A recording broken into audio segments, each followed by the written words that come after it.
What's good, YouTube? It's Justice I Used to Be Pay, and today I'm back with another video. And in this video, I'm going to be talking about why Travis Scott might just be the last real superstar of rap. But before I get into that, make sure you leave a like, comment, and subscribe. Do all those things. It helps me out a ton. Recently, there's been a lot of conversation surrounding superstars in rap, or really the lack thereof. Pretty much every rap personality has talked about this conversation, including myself. I've made videos like There Is No New Drake, or another video that I titled Rap is Getting Older, where I basically talked about this whole phenomenon of like, are superstars just being older than they were in the yesteryears, right? A lot of our superstars today are even the same exact superstars of yesteryear. Like, these guys are pushing 40, they're pushing 50, and they're still the top dogs in rap. They're still the guys in the middle of the culture. They're still the guys that are number one. And it doesn't really feel like there's a lot of young guys who are coming up with this potential to be a major superstar. And it kind of feels like Travis Scott is the last real superstar in rap.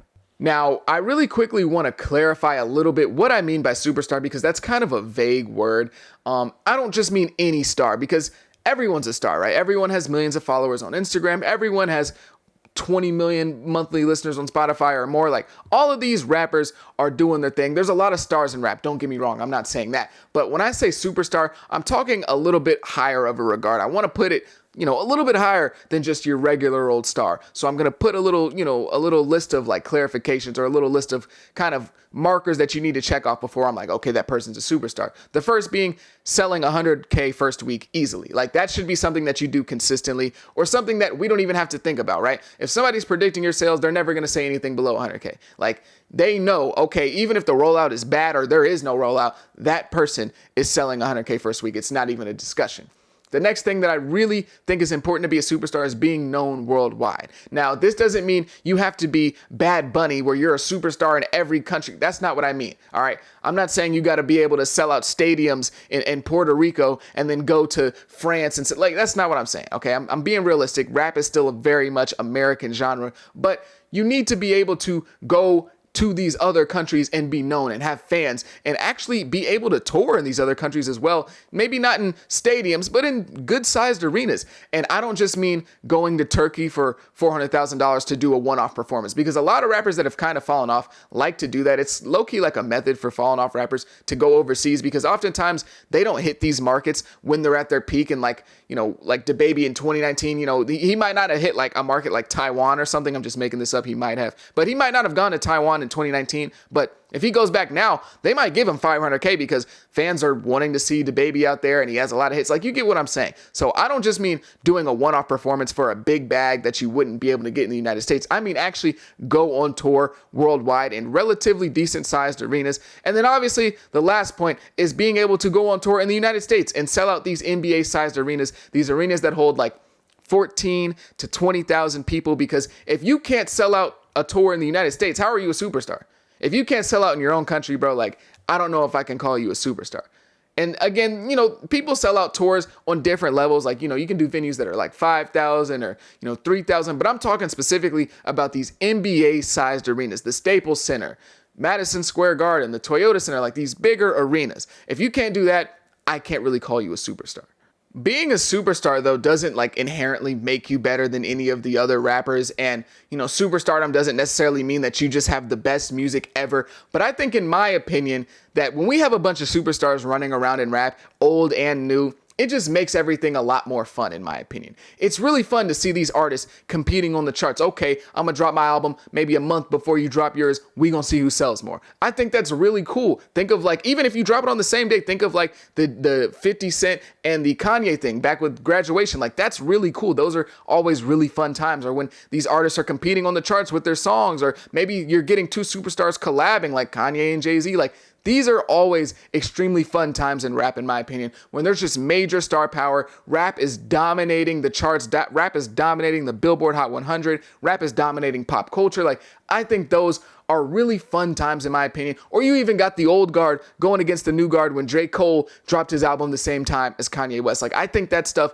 is really, really interesting. And honestly, if you're looking for kind of a time period for this, think back to like the early to mid 2010s. And honestly, this might just be me being a sucker for that time period because that's what I grew up on. That's when I was a kid. And that's when I was really, not first enjoying rap, but that was really when I was like becoming really aware of what was happening in the hip hop scene, really as a listener rather than just like kind of it playing and, it's always being there. But I mean, really paying attention to the genre and what's happening. The early to mid 2010s was a really good time for superstardom in rap, in my opinion. We had the older guys. We had Kanye, we had which is crazy because Kanye's still around. We had Kanye, we had 50 Cent, but he was kind of like, towards the end of his superstardom. We had Jay-Z, we had Eminem, we had Lil Wayne. Like, we had major players that had been around for a while now at this point. And then we also had the new guard who was coming in. We had Drake, we had Kanye, we had Nicki, we had J. Cole. And these guys not only rose during this era, but established themselves as the superstars of this era.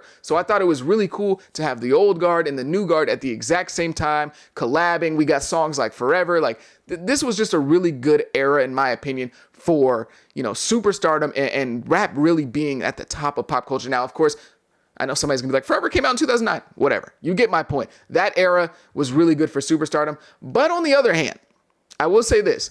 There is a good argument for rap kind of falling off and like out of the limelight. Like there's some interesting things that could be said there about like kind of gatekeeping rap again and restarting and kind of resetting rap culture. I think that's a very interesting topic and I might revisit that in another video. But just in general, I think that when we have a bunch of superstars in rap, it's just really fun.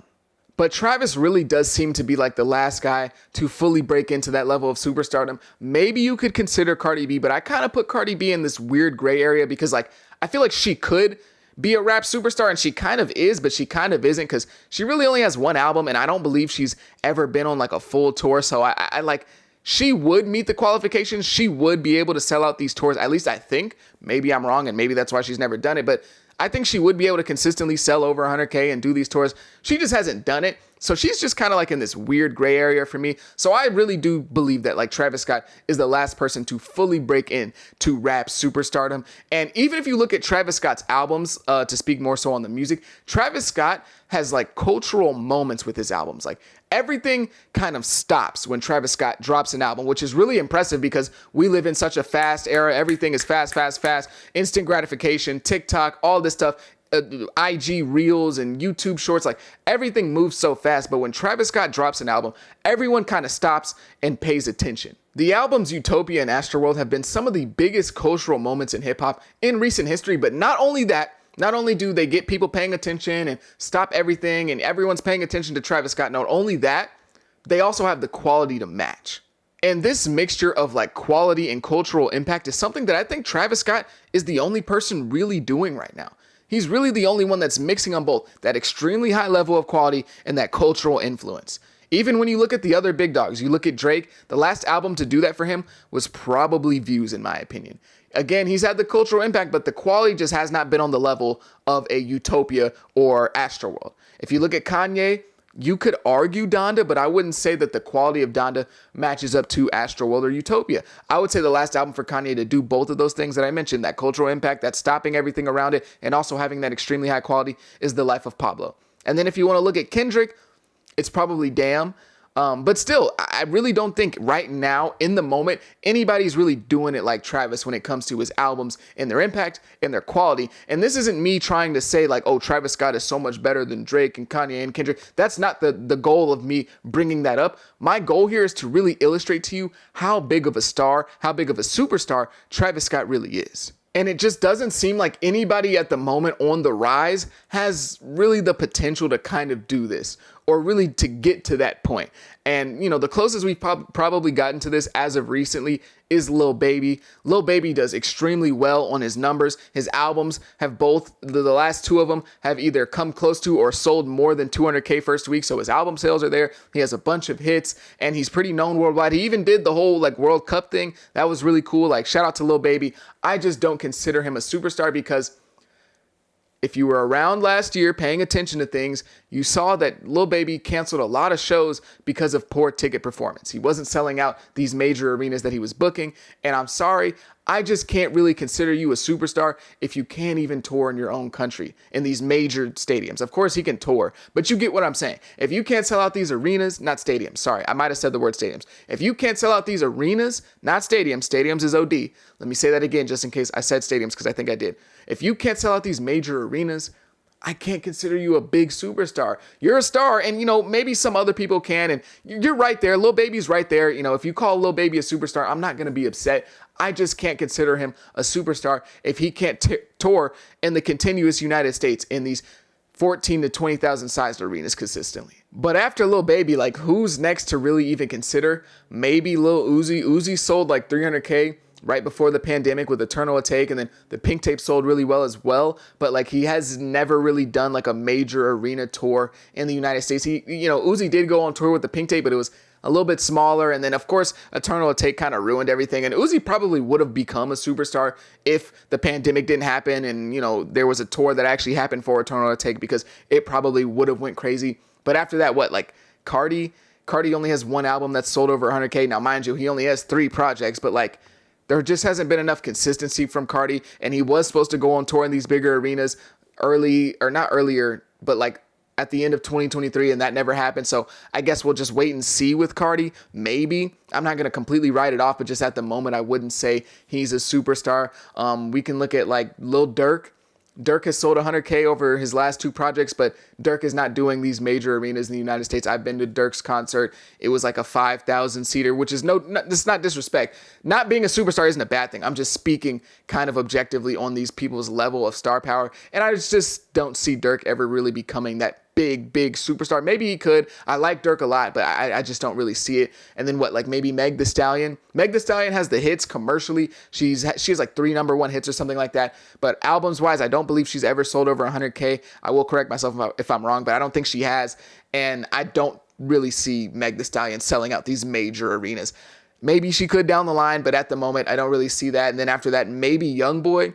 YoungBoy's album sales have fallen off, but that's just because he's been dropping so much.